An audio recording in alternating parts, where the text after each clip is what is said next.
Two. Welcome back to Chicago Unfiltered. I'm your host, Molly Baller We had a technical difficulty. You know, it's always somebody trying to stop a black man from doing something.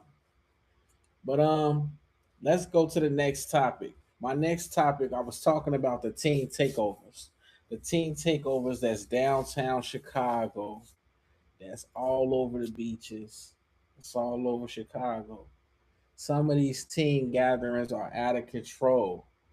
We cannot pretend that damaging property, jumping on cars, attacking people, fighting, stealing, terrorizing residents is simply children having fun, y'all. That is not fun. That is criminal behavior. And accountability is very fucking necessary. Let me explain. I love black children enough to tell them the truth. I cannot destroy somebody's property because I'm bored. It just don't make sense. That person may have worked 10 years to purchase that car. That store owner may already be 1 week away from closing. That worker trying to get home did not sign up to be part of your social media content. You cannot demand that society value your life while behaving like nobody else's life, safety, or property matters. That is the hard truth. But here is the other hard truth. We cannot wait until 500 teenagers gather somewhere and suddenly ask why young people have nothing productive to do. Where was everybody in January? Where were the youth programs? Where were the jobs? Where were the recreation centers? The mentors? The paid internships? Where were the evening activities? Where were the safe spaces? Chicago officials always look shocked when summer arrives. Every year, the temperature reaches 80 degrees. The politicians react like somebody released teenagers in the city unexpectedly. Oh my goodness, there are children outside. Yes, motherfucker. School is out and the sun is shining. Where do you think they were going to go? Did you think thousands of teenagers were going to sit quietly at home, read municipal bond reports? Young people need something to do. And no, everything does not need to be some boring program where an exhausted adult puts on a PowerPoint presentation titled Making Positive Choices. No, teenagers can smell boring from 3 blocks away. Give them music programs, film production, podcasting, gaming tournaments, basketball leagues, fashion design, dance, technology training, cybersecurity, artificial intelligence, coding, photography, paid neighborhood improvement projects, entrepreneurship, content creation, trade programs, cooking, automotive training, beauty and barber programs. Let them organize festivals. Let them run youth media. Let them produce films about their neighborhood. Let them create businesses. Let them build something they can be proud of and pay them. Stop telling young people they should value experience when everybody else receives a check. Adults do not volunteer 40 hours every week for exposure, but we expect teenagers from low income families to spend the entire summer working for free while their household needs money. Pay them. A young person earning legitimate money has something to lose. A young person learning a skill can imagine a future. A young person connected to a mentor has somebody to call before making a destructive decision. That does not excuse criminal behavior, though. It helps prevent it. And parents, we need to talk too. Come on, pull up a chair real quick. Let me holler at y'all real fast. Because the city cannot raise your child by itself. The school cannot raise your child. The police, I ain't even gotta let you. TikTok damn sure can't raise your child. Some parents know exactly where their children are. Other parents are discovering their child was downtown by seeing that little motherfucker on the evening news standing on top of the CTA bus twerking. How did he get there?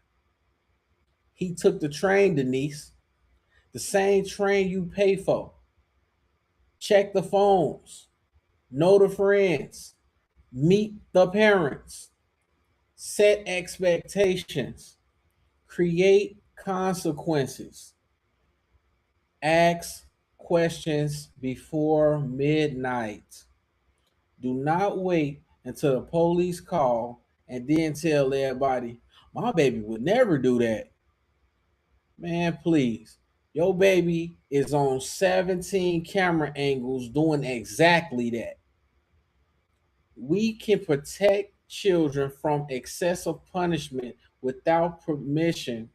Without pretending children never do anything wrong. Both things can be true. Police should not brutalize young people. Young people should not brutalize other people. The city should invest in them. Parents should supervise them. Communities should embrace them. They should be held responsible for their choices. That is not contradiction. That is adulthood. And adults in the community can not only record the chaos, everybody has a phone now. Nobody wants to intervene. People are filming a child destroying their future in 4K. Then they post it with laughing emojis. That child may face criminal charges. Somebody may get hurt. Somebody may die. But congratulations.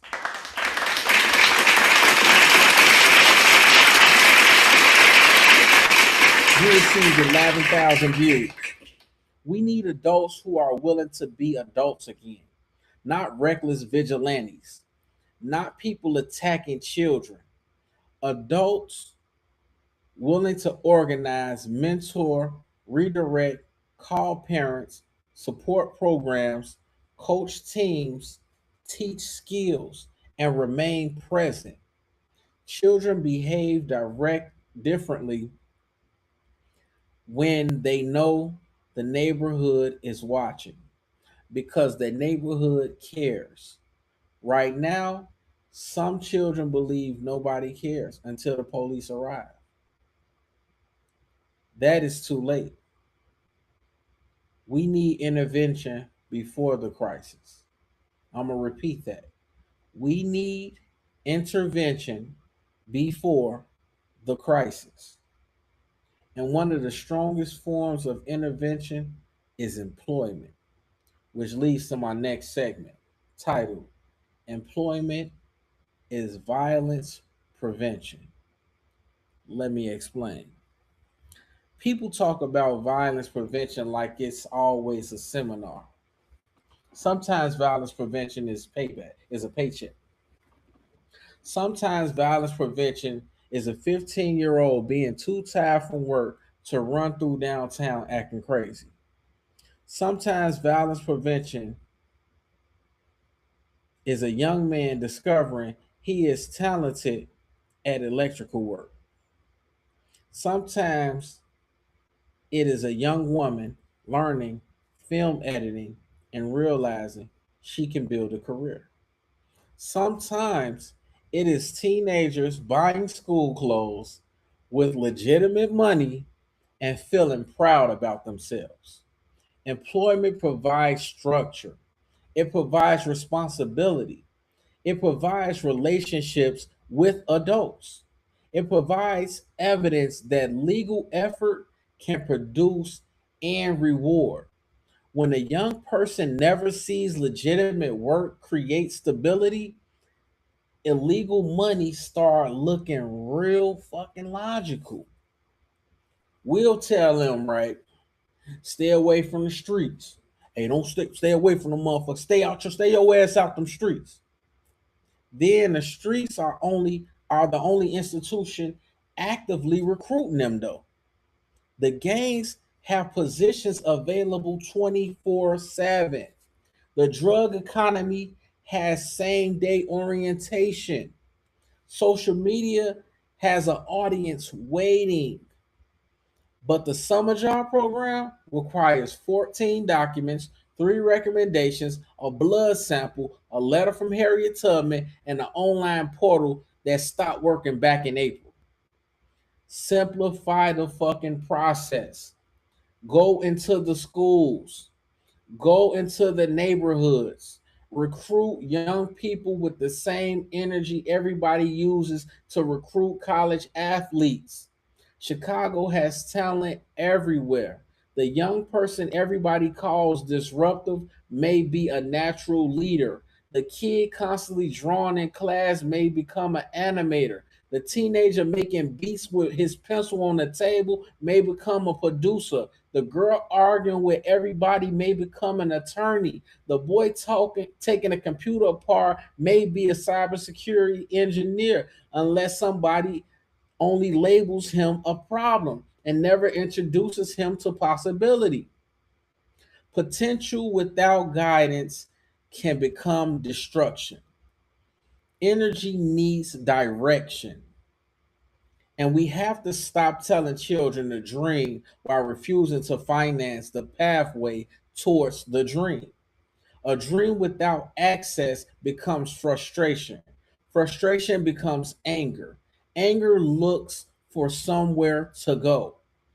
This is why institutions like the Obama Presidential Center can matter, not simply as tourist attractions, as training grounds, as cultural centers, as places where young people can meet historians, artists, entrepreneurs, technologists, organizers, writers, filmmakers, and leaders. Imagine Hat Park, right? Imagine Hat Park Academy students walking across the street for their internship. Imagine students producing documentaries about their Southside history. Imagine local youth learning museum operation, archival preservation, hospitality, security, event production, communications, landscaping, technology, and public service.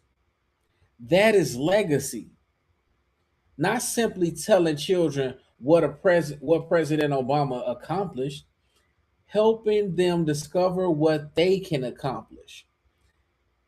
We should not measure the center only by the number of tourists who enter it.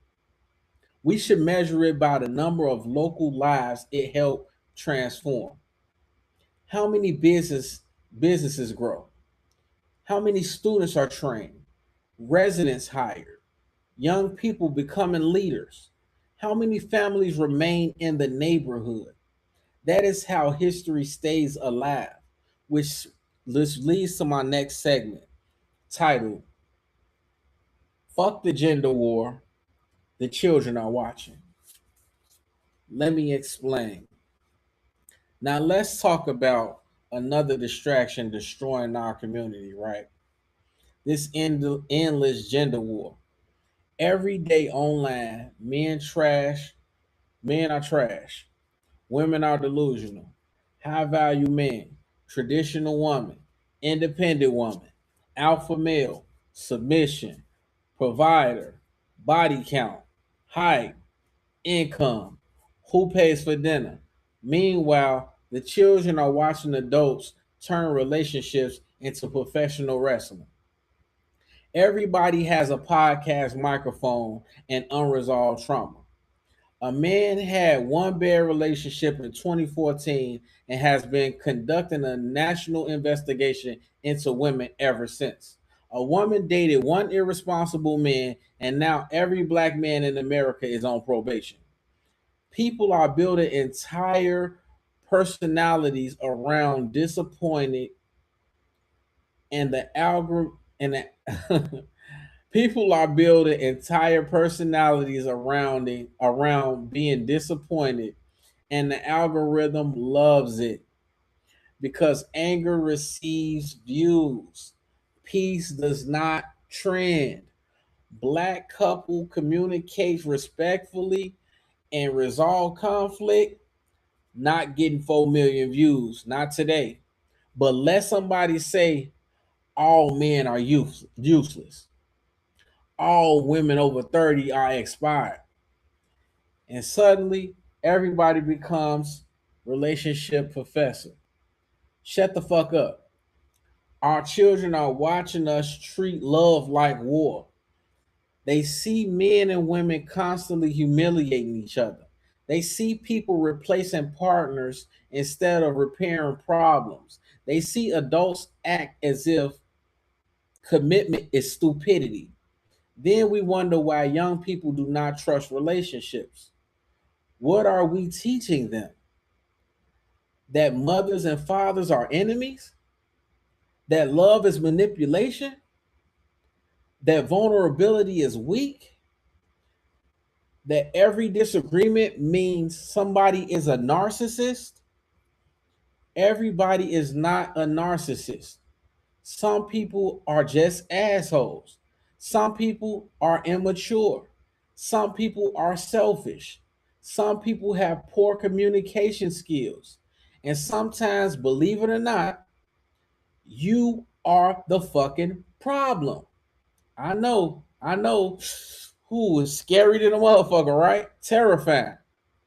Black men and black women do not have to agree on every fucking thing. But we need to stop enjoying each other's pain. We need to stop cheering when relationships fail. We need to stop treating somebody else's divorce like the season finale of our favorite show. Children need examples of healthy disagreement. They need to see adults apologize. They need to see men respect women. They need to see women respect men. They need to see boundaries without hatred. They need to see strength without cruelty. They need to see love that does not require self destruction. Our community cannot become stronger while men and women are competing to prove who has been hurt the most. Everybody has been hurt. Now what?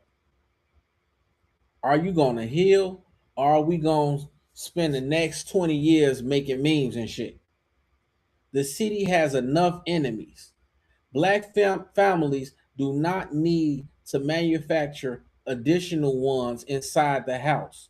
We need each other, not in some fake perfect television family way, in a real way, in a community way, in a pick the child up from school because I'm running late way, in a watch my son while I attend this job interview way, in a tell me when I'm wrong without humiliating me way, in a we may not be together romantically, but we gonna raise this child responsibly way.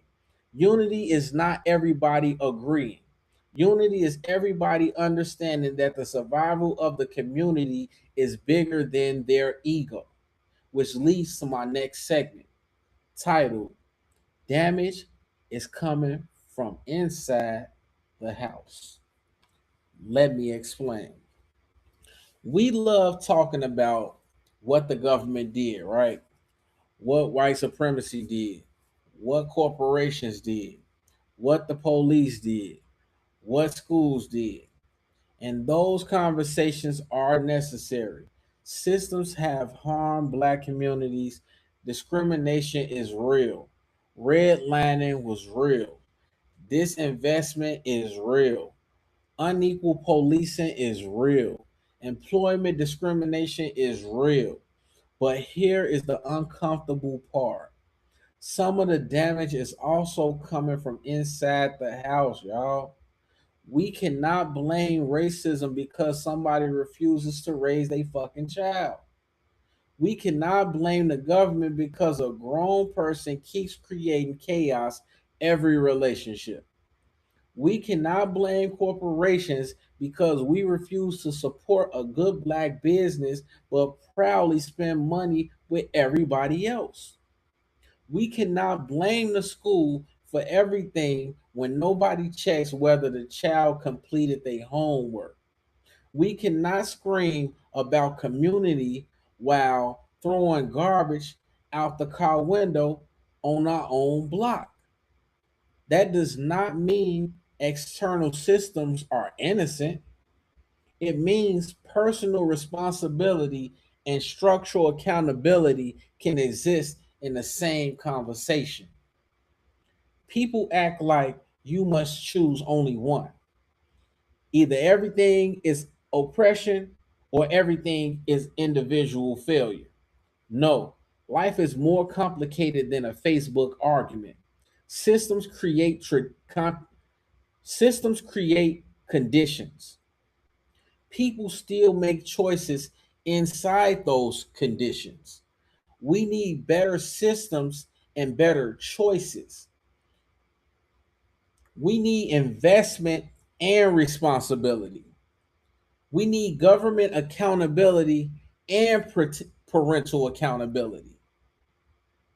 We need police reform and community standards. We need economic opportunity and personal discipline. Both. Do not ask the outside world to respect the community we are unwilling to protect. Do not demand clean neighborhoods while dropping chicken bones on the sidewalk.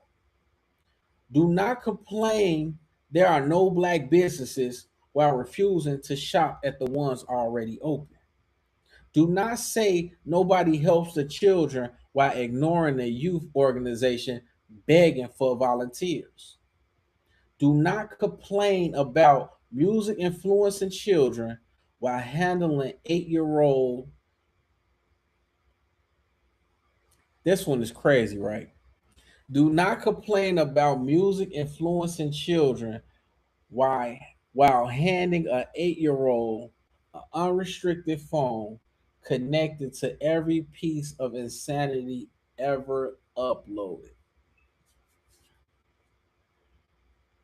We have power, not complete power, but real power.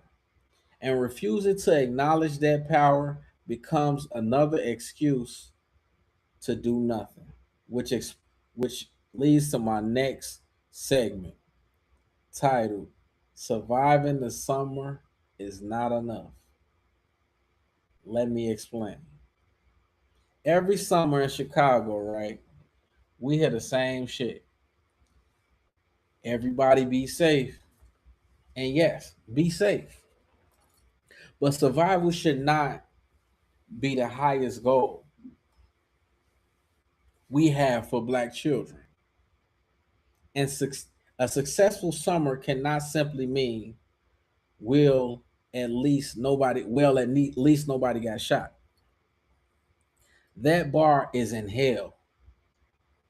We need children to thrive, learn something, earn something, create something, travel somewhere, meet somebody who expands their imagination, discover a talent, build confidence, experience joy. Black children deserve joy that is not interrupted by fear. They deserve parks where their parents are not constantly scanning for danger. They deserve beaches where a gathering does not become chaos. They deserve music without funerals. They deserve friendship without trauma bonding. They deserve to remember somebody because they had fun, not because they survived it. And adults deserve that too. We are so accustomed to struggle that peace makes some people nervous. Some people cannot sit inside happiness without expecting terrible things to happen. I'm one of them. You ever had shit just everything going right? You like, damn, hold on, let me pay attention. Some shit may go left. That is what trauma does. But thriving requires us to believe that life can be more than a series of emergencies. This summer, attend the festival, man. Go visit that center. Go to the museum. Support neighborhood restaurants. Take the children downtown. Take them to the lake. Take them to another neighborhood. Show them architecture. Show them art. Show them colleges. Show them businesses. Show them the city beyond the blocks they already know. Chicago is one of the greatest cities in the world. Our children should experience all of it, not only the part society has assigned to them, which leads to my next segment titled What the Obama Center Should Represent. Let me explain. The Obama Presidential Center should represent possibility, but not distant possibility. Not maybe one exceptional black child every 50 years can make it. Community possibility, collective possibility. The lesson should not be that everybody can become president. There is only one president at a time, and judging by politics, half of the country has lost its damn mind any fucking way. The deeper lesson is that ordinary people can participate in history.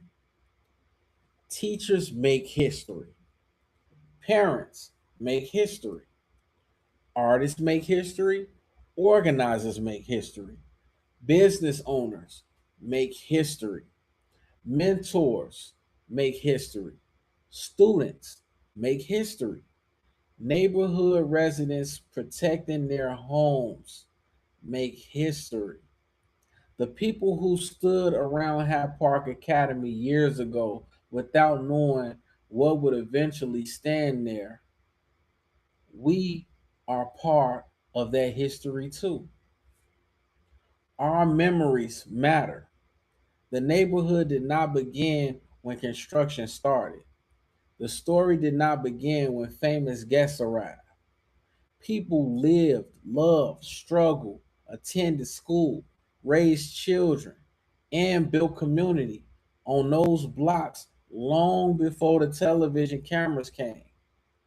Honor them, record their stories, invite longtime residents into the institution, display the neighborhood's history, show children that the Obamas, the story is connected to thousands of ordinary Chicago stories. A presidential center should not become an island separated from the neighborhood around it. It should feel like the neighborhood's front porch to the world. Come see our history. Come meet our people. Come spend money in our businesses. Come learn what the South Side truly is beyond crime statistics and political talking points. Chicago is not simply violence. Chicago is music, architecture, comedy, fashion, food, politics, innovation, neighborhood identity, family, resistance, creativity, and Black Chicago helped shape American culture. The center should make that impossible to ignore, which leads to my next segment, a message to my generation. Let me explain. To the people I grew up with, look at what's standing there now, y'all. Look at what's standing there now.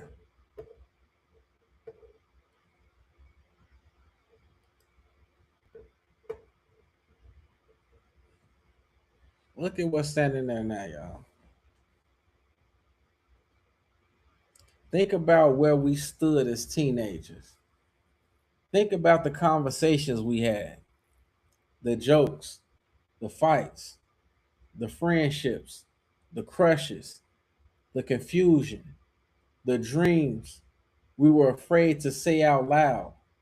We had no idea what life would become.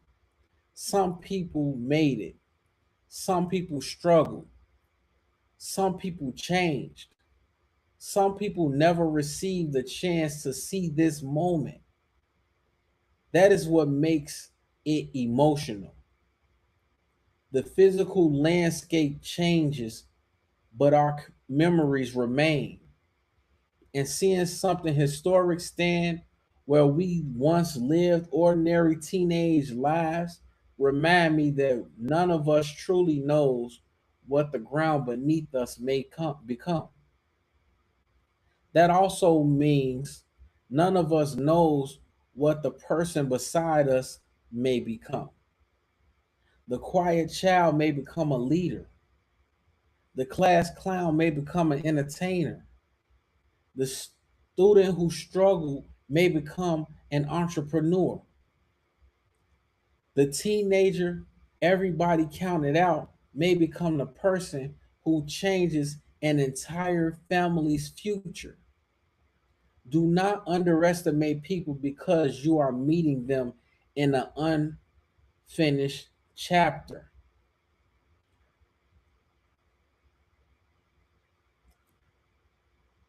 Do not underestimate yourself because your current surroundings do not look like your final destination.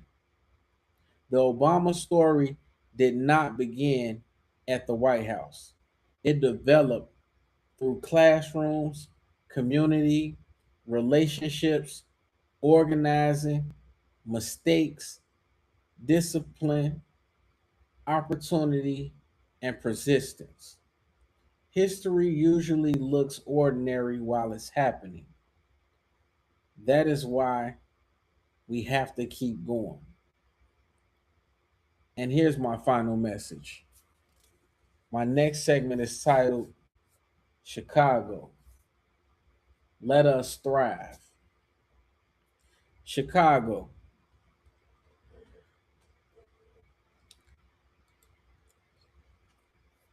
This is a historic moment. We have the Obama Presidential Center standing on the South Side. We have Juneteenth reminding us of freedom. We have a new generation searching for direction. We have communities for we have communities fighting displacement. We have families trying to hold themselves together. We have businesses trying to survive. We have talented people everywhere. The question is, what are we going to do with this moment? Are we going to take pictures in front of history, or are we going to participate in building a new chapter?